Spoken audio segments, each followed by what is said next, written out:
के तपाईँ कल्पना गर्न सक्नुहुन्छ नेपालको इतिहासमा एउटा यस्तो नरसंहार भयो जहाँ एउटै रातमा एउटै ठाउँमा प्रधानमन्त्री सहित राजदरबारका ठुला ठुला भारदारहरू काटिए। यो एक रातको रक्तपातपूर्ण घटनाको परिणाम नेपालले 104 वर्षसम्म भोग्नु पर्यो राणा शासनको तानाशाहीको रूपमा।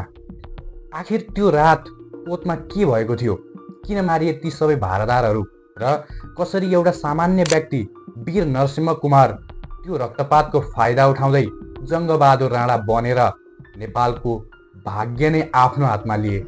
आजको यस विस्तृत भिडियोमा हामी नेपालको इतिहासको सबैभन्दा ठुलो नरसंहार कोत पर्वको गहिरो विश्लेषण गर्नेछौँ।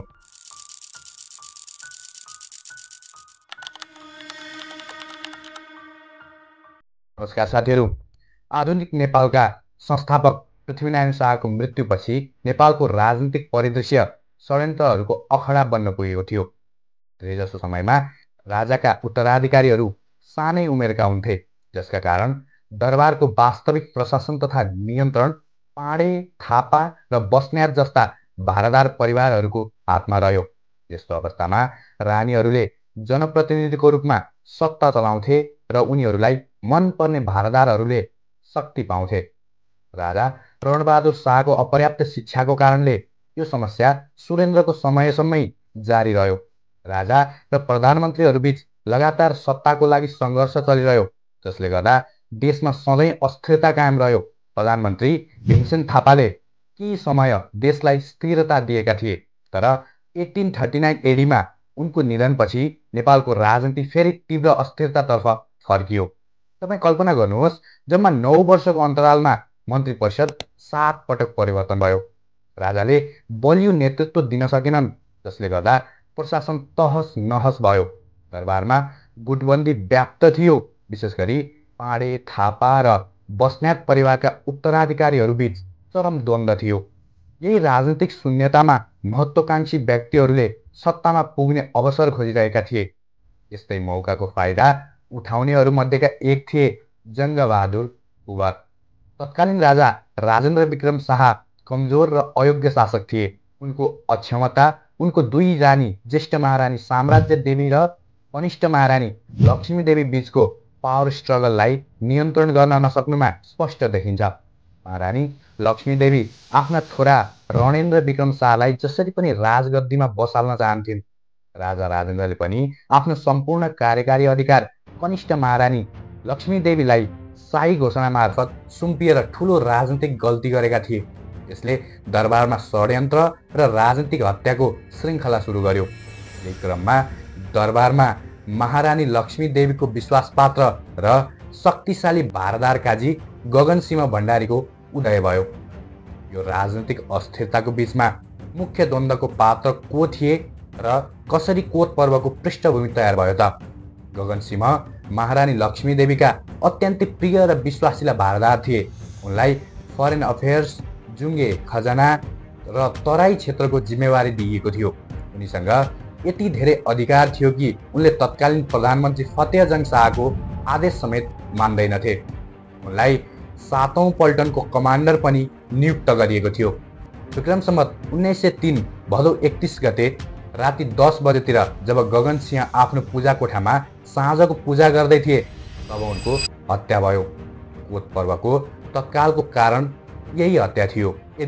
यति सम्मानित अधिकारीको हत्या नभएको भए सायद साधारण नागरिकले 100 वर्षभन्दा बढी समयसम्म कठोर तानाशाही भोग्नुपर्ने थिएन।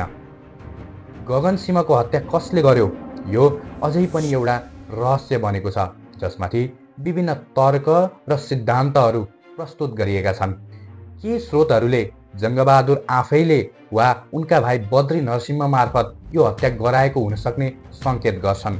अर्को मत पनि के छ भने लाल झा नामक एक व्यक्तिले यो हत्या गरेको र उनले पछि बेतियामा यो कुरा स्वीकार गरेको डेनियल राइटको किताबमा उल्लेख छ। यद्यपि हत्याराको पहिचान हुन सकेन, तर यो हत्याले महारानी लक्ष्मी देवीलाई निकै विक्षुब्ध पार्यो। आफ्नो प्रिय मान्छेको हत्यारा पत्ता लगाई बदला लिने शपथ खाएर उनले तुरुन्तै कोतमा सबै भारदारहरूलाई भेला गराउन आदेश दिइन्।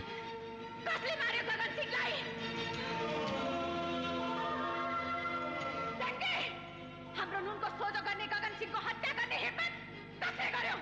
यही समय निगाह हुन्छ भने हत्यारा पत्ता लगाउने थिए सरकार। जो हुकुम। कोत हनुमान ढोका दरबार नजिकै अवस्थित हात हतियार भण्डारण गर्ने ठाउँ थियो। कोतमा भेलाको आदेश तत्कालका प्रधानमन्त्री चौतरिया फतेहजङ शाह सहित सबै भारदारहरू र सैन्य अधिकारीहरूलाई दिइयो। रानीले यो भेला हत्यारा पत्ता लगाउनका लागि बोलाएकी थिइन्। जङ्गबहादुर कुँवर जो पहिले नै आफ्नो योजना अनुसार 3 पल्टनसहित कोत पुगेका थिए र सम्पूर्ण क्षेत्रलाई घेरा हालेका थिए। उनले आफ्नो मान्छेहरू भारदारहरूलाई भित्र प्रवेश गर्न दिने तर रानी वा आफ्नै आदेश बिना बाहिर जान नदिने आदेश दिए। अन्य भारदारहरूलाई हतियारसहित आउन दिएनन् तर जङ्गबहादुरले आफ्ना भाइहरूलाई हतियारसहित ढोकामा तैनाथ गराए। रानी लक्ष्मीदेवी रिसले चुर थिइन्। उनले जङ्गबहादुरलाई हत्यारा पत्ता लगाउन र उसलाई मार्न आदेश दिइन्। राजा राजेन्द्र स्वयं रानीलाई सम्झाउन जानुभयो तर रानीले वास्ता गरिनन्। भेला केरकारमा परिणत भयो। रानी लक्ष्मीदेवीले जङ्गबहादुरलाई तत्काल कसैलाई मार्न आदेश दिएपछि झगडा बढ्दै गयो। प्रधानमन्त्री फतेहजङ शाहलाई पनि उपस्थित गराइयो। अन्ततः कोतको भेला भयानक नरसंहारमा परिणत भयो। जङ्गबहादुर र उनका समर्थकहरूले बैठकमा उपस्थित आफ्ना सबै प्रतिद्वन्द्वीहरूमाथि खुला हमला गरे। यस नरसंहारमा तत्कालीन प्रधानमन्त्री फतेहजङ शाहसहित 30 देखि 40 जना उच्च पदस्थ राजदरबारका अधिकारीहरू मारिए। यस घटनाले नेपालको इतिहासमा प्रमुख राजनीतिक घरानाहरू जस्तै चौतरिया, पाँडे, थापा र बस्नेतहरूको शक्ति समाप्त गर्यो। संयोगवश बस्नेत परिवारका सदस्यहरू उक्त दिन जुठो परेका कारण भेलामा अनुपस्थित थिए र जोगिए। कोत पर्वपछि जङ्गबहादुर राणाको शक्ति सुदृढ भयो। रानी लक्ष्मीदेवीले जङ्गबहादुरलाई प्रधानमन्त्री र कमान्डर इन चिफ घोषणा गरिन्। सुरुमा राजा राजेन्द्र पनि डरका कारण जङ्गबहादुरको नियुक्तिलाई पुष्टि गर्न बाध्य भए। जङ्गबहादुर जसको वास्तविक नाम वीर नरसिंह कुँवर थियो, उनले राणा उपाधि लिए। उनले नेपालको राजनीतिक अस्थिरतालाई आफ्नो तानाशाही शासन मार्फत स्थिरता दिए। कोत पर्वपछि पनि महारानी लक्ष्मीदेवीको मुख्य उद्देश्य राजकुमार सुरेन्द्र विक्रम शाह जो युवराज थिए तिनलाई हटाई आफ्ना छोरा रणेन्द्रलाई राजा बनाउनु थियो। रानीले जङ्गबहादुरलाई सुरेन्द्रको हत्या गर्न भन्दा उनले यो मागलाई पूर्ण रूपमा अनुचित भन्दै अस्वीकार गरे। यसबाट निराश भएकी रानीले जङ्गबहादुरलाई विष खुवाएर मार्ने षड्यन्त्र रचेकी थिइन्, जसलाई भण्डारखाल पर्व पनि भनिन्छ। यो षड्यन्त्र विफल भयो। राजा राजेन्द्रले काशी जाने इच्छा व्यक्त गर्दै युवराज सुरेन्द्रको पक्षमा श्री 5 महाराज धिराजको पदबाट स्वैच्छिक राजीनामा दिए। रानी लक्ष्मीदेवी आफ्ना छोराहरूसहित काशी गइन्। निर्वासनमा रहेका राजा राजेन्द्र र रानीले भारतमा भेला भएका भारदारहरूसँग मिलेर जङ्गबहादुरको हत्या गर्ने योजना बनाए, जसको जानकारी जङ्गबहादुरले पाए। राजा राजेन्द्रले जङ्गबहादुरलाई मार्ने आदेशसहित लाल मोहर समेत पठाएका थिए। यो नै औलो पर्वको घटना थियो। जङ्गबहादुरले यसपछि सुरेन्द्र वीर विक्रम शाहलाई राजा बनाए। 1847 एडीमा जङ्गबहादुरले युवराज सुरेन्द्रको शासनकालमा नेपालको पहिलो लिखित कानुनी संहिता मुलकी ऐन 1910 बीएस लागू गरे। यसलाई ल अफ द रिलम पनि भनिन्छ। कोत पर्वपछि सुरु भएको यो शासन प्रणालीमा शाह राजा नाम मात्रका संवैधानिक प्रमुख बने भने सम्पूर्ण सार्वभौम अधिकार वंशानुगत प्रधानमन्त्रीको रूपमा राणा परिवारमा हस्तान्तरण भयो। यही तानाशाही 104 वर्षसम्म चल्यो। राणा शासन तानाशाही, शोषण र जनताको दमनको कालखण्डको रूपमा चिनिन्छ। राणा शासनहरूले आफ्नै हितमा राष्ट्रिय ढुकुटी खर्च गर्थे र जनतालाई बोल्ने तथा भेला हुने जस्ता आधारभूत मानव अधिकार समेत दिएका थिएनन्। 2007मा यो तानाशाहीको पतन भयो। साथीहरू, कोत पर्व नेपालको इतिहासमा एउटा यस्तो मोड थियो जहाँ राजनीतिक अस्थिरताले तानाशाहीलाई जन्म दियो। यो घटनाले देखाउँछ कि जब सत्ता स्वार्थी र अयोग्य मानिसहरूको हातमा पुग्छ तब जनताले भयानक कठोरता भोग्नुपर्छ।